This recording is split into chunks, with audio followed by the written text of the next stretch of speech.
I'm Daredevil. Daredevil Season 3 is a new season on Netflix, and it's been on Netflix for quite some time. But don't worry, you're now here, so now I'm going to give you this review, and this is going to be spoiler-free because there's casual people who haven't seen the Daredevil shows. And this season is definitely revolving around Matt Murdock, which takes place, I believe, 6 months after the Defenders. You know, he's been saving the world with the other heroes, Luke Cage, Jessica Jones, and Iron Fist, and he decided to, die at the end with Elektra because a whole entire building, dropped on Matt Murdock at the end of the first season of Defenders. People of New York and Hell's Kitchen believe that Matt Murdock is dead, but he is not actually dead. He's actually alive and been nursed to health. And this is pretty much all about Matt Murdock coming to the conclusion that he has to do something different. And that's the type of phase that Matt Murdock's going through. He's going through this I'm Daredevil phase, and he pretty much said it in a teaser trailer where he said that I'd rather die as a devil than Matt Murdock. This season does a really good job of bringing the main hero Matt Murdock into his low point, at his all-point low. He's emotionally and physically broken. Matt Murdock's mindset went to a dark place because he was rejecting God. He's rejecting and pushing his friends away. One thing I'm really happy we learned more about Karen Page's backstory. We got a little glimpse of her backstory in season 1. We learned so much about Karen Page's past, and we learned that her past is really dark. This season definitely did a good job of fleshing out Karen Page's backstory, and it definitely did a really good job of fleshing Matt Murdock's character arc. Karen Page had a moment to shine, and Foggy Nelson kind of stood back a little bit and was like, you know what? I'm gonna let this season be all about Matt Murdock and Karen Page. So I'm gonna be over here, chilling. I still accepted it, but I just wish we got a little bit more Foggy Nelson but he did have some time to shine the last 2 episodes of the season. Now I had to talk about the head honcho, Vincent D'Onofrio, who was the perfect casting as Kingpin.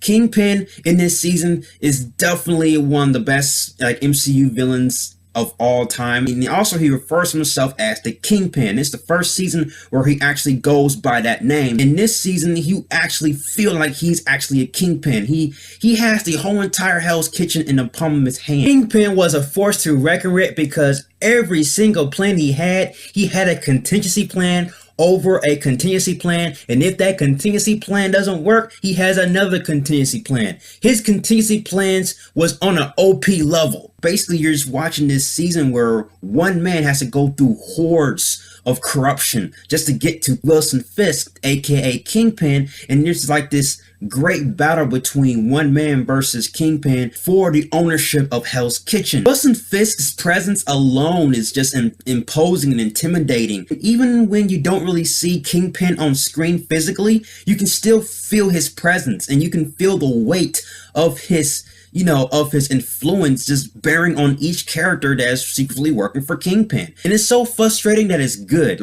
You want to feel this when you're watching the season. And another villain I want to point out is Bullseye. They didn't really make him just a everyday villain, usually how the MCU movies will work, where they just bring in a villain and he's just evil to be evil. They gave this villain a backstory, and a tragic backstory at that. And they did a really good job to make it to a point where you could actually support the villain, not what he's doing, killing people, but support him as a man. Now, Bullseye doesn't really have any powers per se, but he does have a special skill set where he can use anything, any kind of object as a projectile. He can use a rubber band and kill you with it. And also, Dexter, aka Bullseye, is so great, he can find a way to using a cue card and break it and just tear it up in small little pieces and throw it at you and instantly kill you.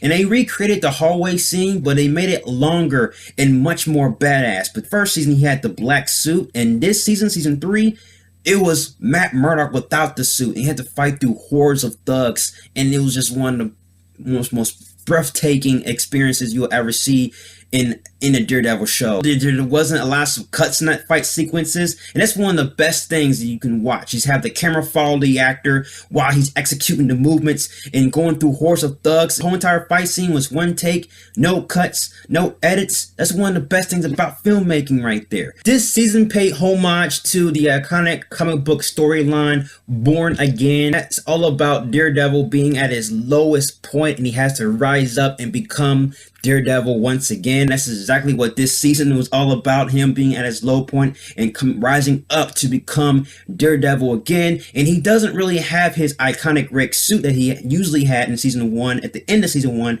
in season 2, he brought back the iconic black ninja style outfit, and I definitely believe that this is definitely a great season you can definitely need to check out. And if you haven't watched it already, season 3, I recommend you just binge watch it, and it's fantastic. My only issue I have with this season is the beginning of the season is a little bit slow, but then it definitely picks up around like the episode 4 and 5, and it just gives you great action sequences, great dialogue, great character development, and there's some characters you root for and things in that nature. And I gotta say that Matt Murdock was fantastic, and Vincent D'Onofrio was definitely a highlight in this season. Kingpin was astonishing, and I had to say that this season 3 is the best season ever. It's better than season 1, better than season 2 in my eyes. I gotta give Daredevil season 3 an A+.